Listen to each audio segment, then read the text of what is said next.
that their National Defense Authorization Act that the president went and signed. I voted for him the last time, you see. But that's a real scary bill he went and signed. I don't know if I like that. Do you know about that? I don't know the act specifically. I actually don't want to, Well, the bill, it strips away our right to due process. So for any given reason, we can all go to jail or be killed. It says it right there in the writing. That does not sound right. I didn't think it sounded right either till I read it, and then I was flabbergasted. Well, I mean, what I'm saying is I do a lot of reading and a lot of, and I haven't heard of anything that does do that. You didn't hear about it? Are you there by that there computer? You got a computer right in front of you, don't you? Pardon me? Do you have a computer by you? I don't. You don't? I'm in a room. No, I don't have a computer with me right now. Well, gosh dang it. You need to go ahead and look that up right there. It's the National Defense Authorization Act. Authorization Act. Yes, or you could just type in you can type in NDAA. And that was a scary thing. I mean, I liked all that hope and change, but it never happened. I thought he was going to be a good fella. But then again, I hear him say some good things, so I'm unsure at this point, at this juncture. Okay, well, I will say that something that would throw somebody in jail, I don't know that that's actually in the act. Oh, it definitely is. It says that the Army, that our military go ahead and do that to us, and I was just flabbergasted, like I told you. I'm not sure that that's correct, sir. I really don't. I don't think so. Ma'am, are you saying I can't read? I may sound stupid, but I'm not dumb. No, you don't sound stupid at all. I just think that it depends on where you read your news. Congress.gov. It's right there. Yes, ma'am. I thought they were telling lies, and then I read the thing, and I said, oh, my goodness. But let's talk about some positive things. Did you already get out there and vote for yourself, did you? I sure did. Oh, that is fantastic. Did you hand out coffee? Pardon me? Did you hand out coffee? I heard they're handing out coffee and donuts over here where I'm supposed to go vote.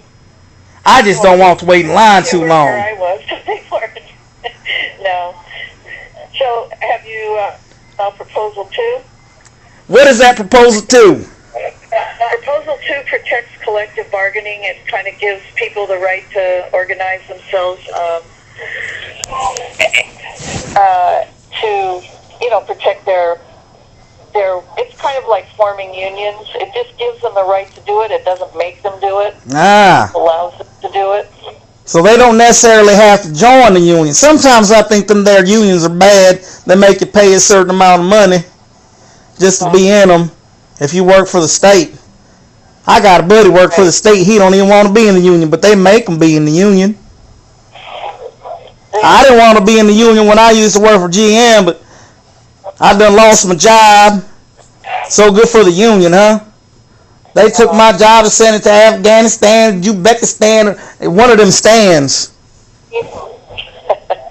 I don't know where it went. I worked there 22 years. I got nothing now. That's what I thought the whole hope and change was supposed to be about. I thought the hope and change was supposed to bring me back some hope and change, but I ain't get nothing but evicted. Well, the only thing I can say is that this country has been under the biggest challenges that we faced since the Great Depression. And while some people, I think a lot of people assumed that he could magically fix everything, that's just not. Well, he said he could. He said he was going to do lots of things. It could have been worse. It could have been far worse. But I think if you are going to say something, you need to do something. When I tell my little grandchildren, I'm going to whoop your tail, I'm going to whoop your tail. Now, if I say I'm going to give you a quarter to go outside and mow that lawn, I'm going to give you a quarter to go outside and mow that lawn. It's that simple.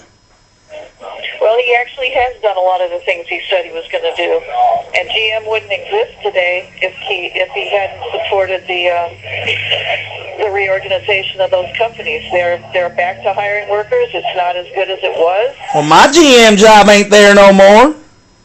Pardon me? I said my GM job ain't there no more. Right. Some of the jobs are not there anymore, but there would have been no jobs. There wouldn't have been no jobs. So where's my job? I'd like a job. They ain't got no job to give me no more. I understand. I mean, that must be really frustrating. It's very frustrating. And then the other guy, the other fellow, what's his name, Mittens? That guy right there, he say all these big old fancy schmancy words and telling me these things he's going to do. I don't really believe him neither. You know, it sounds a lot like we got to choose between the HIV and the AIDS. That's really what it comes down to me. We got to choose bad and badder. Well, yeah. I mean, I understand. Yeah, I would consider Romney badder. So. Well, I don't know. That there Barry right there. I think he's pretty bad himself. He's a fibber. I'll just say that. Yeah, he is. I wanted a hug from him. He wouldn't give me no hug. I thought that? From that there Barry Obama. Oh. Well, I've got to go, sir. If I can answer any other questions or try to, I'm happy to do that. But I've got to.